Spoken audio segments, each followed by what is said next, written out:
ನವತವನ್ನನ ಪ್ರಿಯ ಚಂದ್ರಶೇಖರ ಕಾಯಕದಿಂದಲೇ ಜೀವನ ಮುಕ್ತಿ ನಿಯಮದೊಡೆ ಕಾಯಕದಿಂದಲೇ ಶಿಲೆಯ ಕುರುಹು ಜಂಗಮದೊಡೆ ಕಾಯಕದಿಂದಲೇ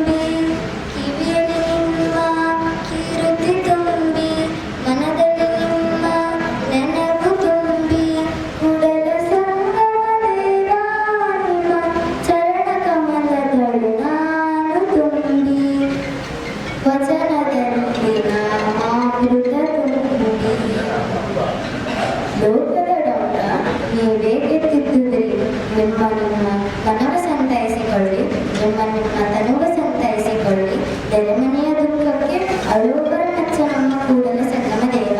ಎಲ್ಲರಿಗೂ ಧನ್ಯವಾದಗಳು.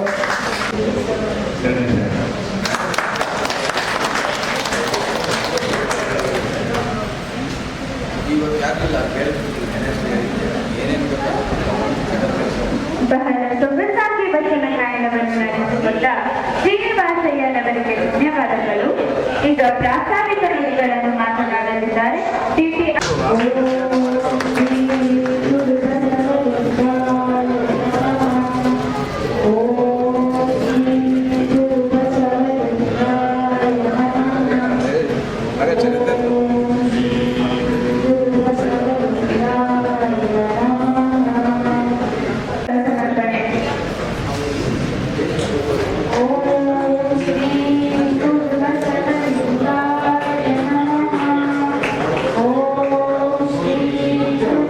ಇವರಿಗೂ ಸ್ವಾಗತವನ್ನು ಕೋರುತ್ತೇನೆ.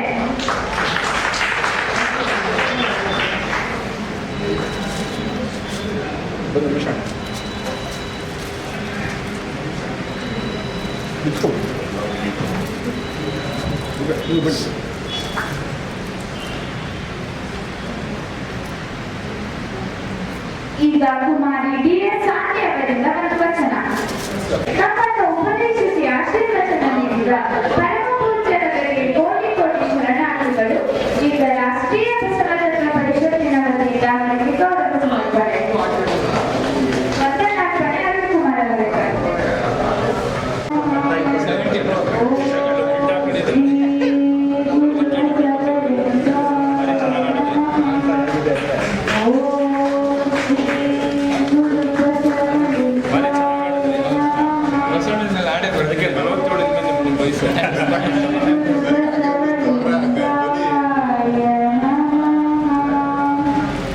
ಹೆಚ್ಚಿನ ಸಂಖ್ಯೆಯಲ್ಲಿ ಸ್ತ್ರೀಯರಿಗೆ ಯಾಕಂದ್ರೆ ಪೂರ್ವಭಾವಿಯಾಗಿ ತಯಾರಿ ಮಾಡುವಂತಹ ಇದು ದಿನ. ನಿಜವಾಗಿ ಹೇಳ್ಬೇಕಂದ್ರೆ ಎಲ್ಲ ನಮ್ಮ ಕಾರ್ಯಕರ್ತರು ಇಲ್ಲ ಈ ಸರಿ 7ನೇ ತಾರೀಕು ನೀವು ಕಾರ್ಯಕ್ರಮ ಮಾಡೋದು ಬೇಡ, ಯಾಕಂದ್ರೆ ವರಮಹಾಲಕ್ಷ್ಮಿ ಇದ್ದಾರಪ್ಪ ಇಲ್ಲಿ ಬೆಂಗಳೂರಲ್ಲಿ ಬಹಳ ವಿಜೃಂಭಣೆಯಿಂದ ಬಹಳ ಖರ್ಚು ವೆಚ್ಚಗಳನ್ನು ಮಾಡೋದ್ರ ಜೊತೆಗೆ ವರಮಹಾಲಕ್ಷ್ಮಿಯನ್ನು ಆಹ್ವಾನ ಮಾಡುವಂತ ಸಮಯದಲ್ಲಿ ಬಸವ ತತ್ವವನ್ನು ಯಾರಪ್ಪ ಕೇಳಕ್ ಬರ್ತಾರೆ ಅಂತ ನಮ್ಮ ಕರಿಬಸವಪ್ಪ ಹೇಳಿದ್ರು. ಆದ್ರೆ 12ನೇ ಶತಮಾನದಲ್ಲಿ ಬಸವಣ್ಣನವರು ಸಮಾನತೆಯ ಜೊತೆಗೆ ಎಲ್ಲ ಜನಾಂಗದವರಿಗೆ ಒಂದು ಸಾಮಾಜಿಕ ನ್ಯಾಯ ಒದಗಿಸಿಕೊಡುವುದು ಅಲ್ಲದೆ ಮೂಢನಂಬಿಕೆ ಕಂದಾಚಾರದ ವಿರುದ್ಧವಾಗಿ ಜಾಗೃತಿ ಮಾಡಿಸಿ ಸಾಮಾನ್ಯ ಮನುಷ್ಯರನ್ನು ಶರಣರನ್ನಾಗಿಸಿದಂತಹ ಮಹಾನ್ ಕೀರ್ತಿ ಯಾರಿಗೆ ಸಲ್ಲಬೇಕಂದ್ರೆ ಜಗದ್ಗುರು ಬಸವಣ್ಣನವರಿಗೆ ಸಲ್ಲಬೇಕು.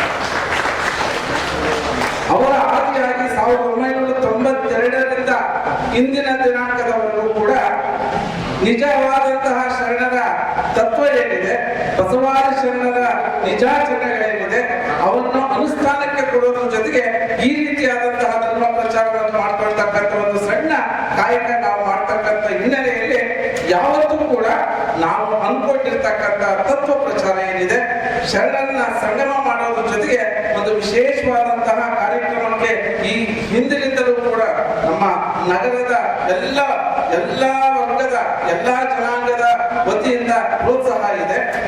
ಅದೇ ರೀತಿ ಈ ಸಾರಿ ನಾವು ಕಾರ್ಯಕ್ರಮ ನಿಲ್ಲಿಸೋದಿಲ್ಲ, ಯಾಕಂದ್ರೆ ಯುಗಾದಿ ಹಬ್ಬದ ಪೂರ್ವವಾಗಿ ಕೂಡ ಕಾರ್ಯಕ್ರಮ ಬಹಳ ಯಶಸ್ವಿಯಾಗಿ ನಡೆದರ ಹಿನ್ನೆಲೆಯಲ್ಲಿ, ಯಾಕಂದ್ರೆ ಸುಮಾರು ಜನ ನಮ್ಮ ಪಾಪದಲ್ಲಿ ಹೇಳಿದ್ರು, ನೋಡಪ್ಪ ಹೆಣ್ಮಕ್ಳಿಗೆ ಹಬ್ಬ ಇರ್ಬೋದು, ನಾವು ಗಂಡ್ಮಕ್ಳು ಬಂದು ಕೇಳ್ತೀವಿ.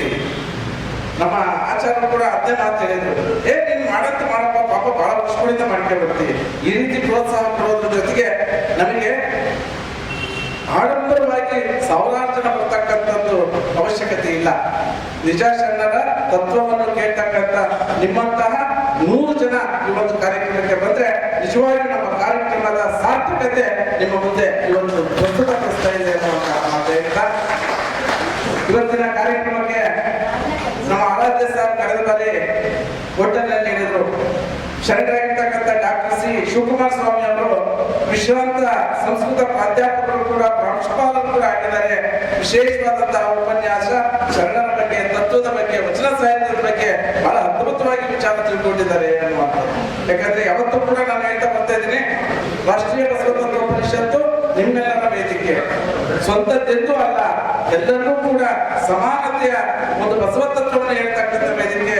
ಅವ್ರು ಹೇಳಿದ ತಕ್ಷಣ ನಮ್ಮ ಶಿವಕುಮಾರ ಸ್ವಾಮಿ ಅವರಿಗೆ ಫೋನ್ ಮಾಡಿ, ಇವತ್ತಿನ ಕಾರ್ಯಕ್ರಮ 7ನೇ ತಾರೀಕು ಇದೆಯಲ್ಲ, ಅದಕ್ಕೆ ನೀವು ವಿಶೇಷವಾಗಿ ಬಸವಾದಿ ಶರಣರ ವಚನಗಳ ಮೌಲ್ಯ ಅನ್ನುವಂತಹ ವಿಚಾರಗಳನ್ನು ಮಂಡನೆ ಮಾಡಬೇಕು ಅಂತ ನಾವು ಅವರಲ್ಲಿ ವಿನಃ ಮಾಡಿಕೊಂಡಂತ ಸಂದರ್ಭದಲ್ಲಿ ಸಂಪೂರ್ಣವಾಗಿ ಅವರು ಒಪ್ಪಿಕೊಂಡು ಕಾರ್ಯಕ್ರಮಕ್ಕೆ ಆಗಮಿಸಿದರೆ ನಮ್ಮ ನಿಮ್ಮೆಲ್ಲರ ಪರವಾಗಿ ಅವರಿಗೆ ಸ್ವಾಗತ ಶರಣಾರ್ಥಿ.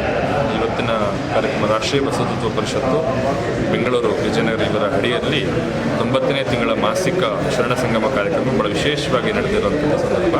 ಇವತ್ತಿನ ಉಪನ್ಯಾಸವನ್ನು ವಿಶ್ರಾಂತ ಕುಲಪತಿಗಳಾದಂಥ ಡಾಕ್ಟರ್ ಶ್ರೀ ಶಿವಕುಮಾರ ಸ್ವಾಮಿಯವರು ಬಹಳ ಅದ್ಭುತವಾಗಿ ಅವರ ಒಂದು ವಚನಗಳ ಮೂಲಕ ಮತ್ತು ಬಸವಣ್ಣನವರ ವಚನಗಳ ಮೂಲಕ ತಿಳಿಸುವಂಥದ್ದು ಬಹಳ ವಿಶೇಷವಾಗಿರುವಂಥದ್ದು.